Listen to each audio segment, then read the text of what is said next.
Voice of Change News. This is Voice of Change Radio News. I'm Amanda Kumalo. A quick look at stories making the headlines.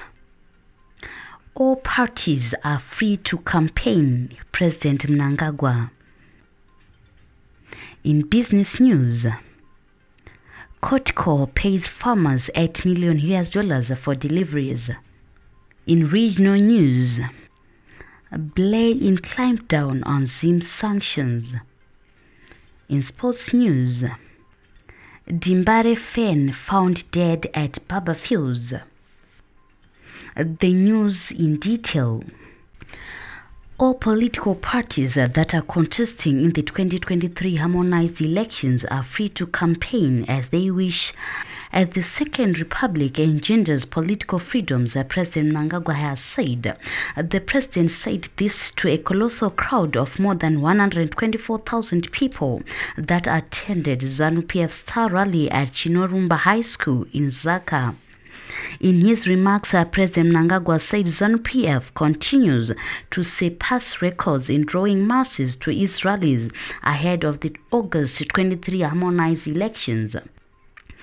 This comes as estimates showed that the main opposition party, Citizens Coalition for Change, attracted just 15,000 people to its election campaign launch in Guero yesterday. President Mnangagwa said all the ruling party rallies have recorded impressive numbers since the Revolutionary Party launched its election campaign in Chipinge last month. He further said his government is committed to creating a level political playing field as all political parties must be accorded the platform to take their campaign messages to the people ahead of the polls. In other news, the Public Service Commission is working on rolling out a biometric system to all civil service offices as part of digital efforts to implement performance-based remuneration for government workers, leveraging on technology, and to roll out modern e-payslips. Speaking on the sidelines of the recent Human Resources Practitioners Annual Convention hosted by the Institute of People Management of Zimbabwe in Victoria Falls, Chairperson of Public Service Commissions, Dr. Rosemary Tsitsi Choruma, said an audit of the civil service in 2020 established that there were no ghost workers in the system, and focus was now on fighting absenteeism and redundancy. Moving on to business news.